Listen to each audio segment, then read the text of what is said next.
dengan kuasa-Mu ya Tuhan, penuhilah kami.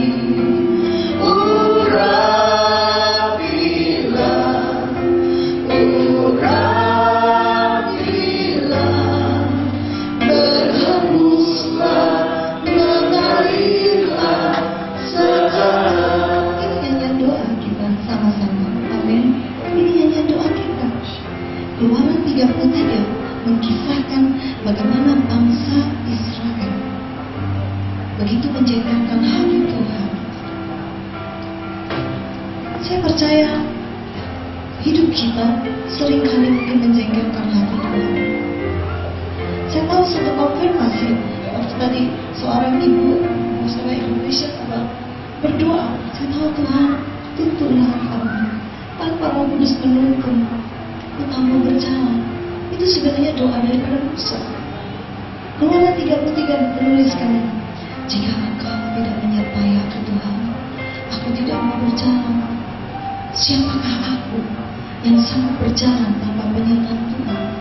Kalau Musa pemimpin hampir 3 juta bangsa Israel keluar daripada tanah Mesir masuk ke tanah Kanaan, mengandalkan kuasa Tuhan, siapakah kita hari ini yang dapat berjalan, memutuskan hidup ini, melihat masa depan ini tanpa penyertaan Tuhan? Keluaran 33 menuliskan satu kisah bagaimana bangsa Israel begitu menjengkelkan hati Tuhan sampai hati Tuhan menyedihkan. Saya tahu tadi doa yang lahir daripada Roh Kudus. Waktu doa itu dinaikkan, Tuhan, biarlah kami tidak menyedihkan hati, karena firman Tuhan berkata, janganlah kita melukakan rohani.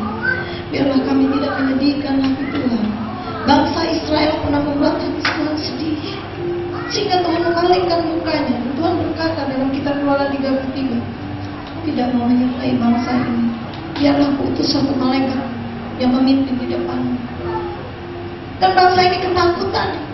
Tuhan, kalau Engkau tidak menyertai, bangsa ini datang kepada Musa. Musa, kalau Allah tidak menyertai kita, habislah kita. Karena sementara perjalanan bangsa Israel menuju kepada tanah perjanjian itu, mereka dikepung oleh bangsa-bangsa yang buas. Ada bangsa Persis, Amori, Kanaan, Filistin yang siap terkam, kanibal, makan manusia, sehingga mereka gak berani jalan.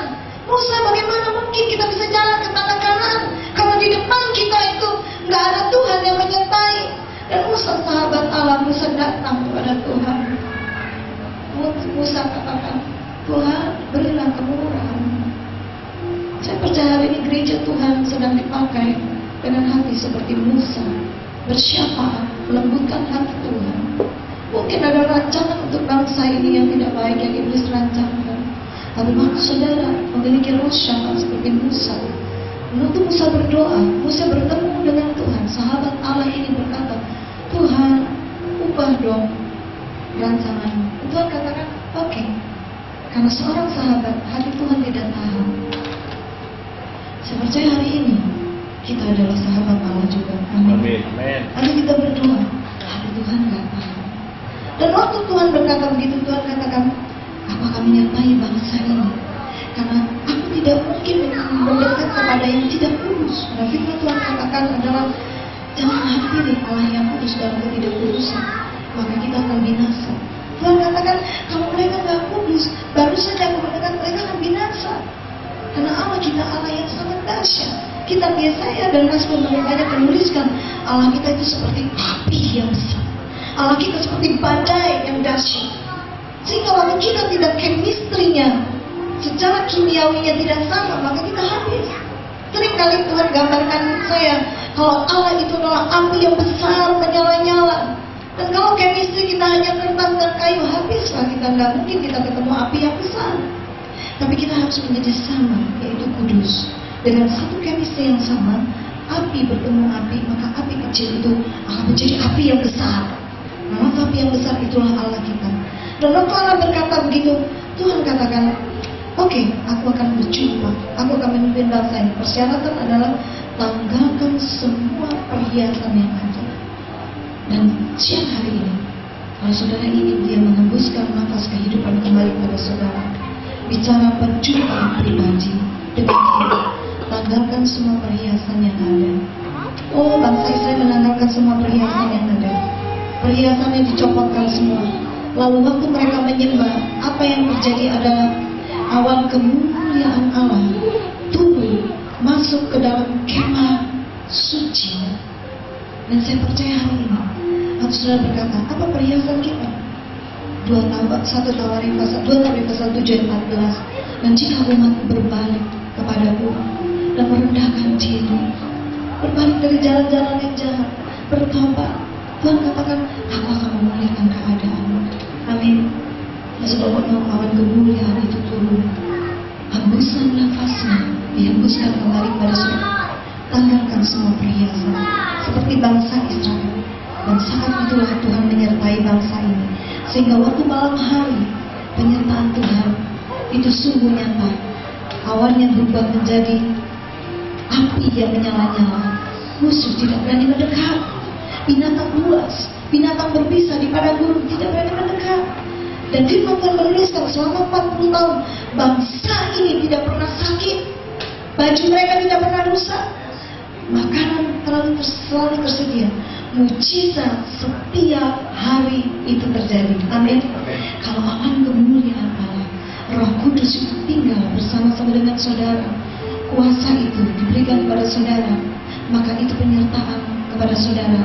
Kalaupun hari ini kau harus melewati padang gurun, maka firman Tuhan katakan, padang gurunmu akan diubahkan menjadi kebun buah-buahan. Bahkan di padang gurun, saat-saat engkau melewati padang gurun itu, di sana engkau akan menemukan sungai. Kenapa?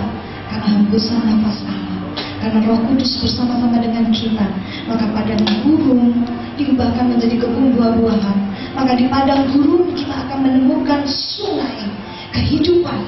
Saat ini mungkin saudara di padang gurun, bahkan waktu malam hari aku tidak akan ketakutan, karena Roh Kudus menyala seperti api yang terang, menerangi di mana kau harus berjalan.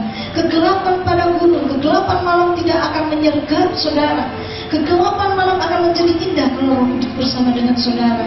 Dan Roh Kudus akan mengubahkan segala sesuatunya.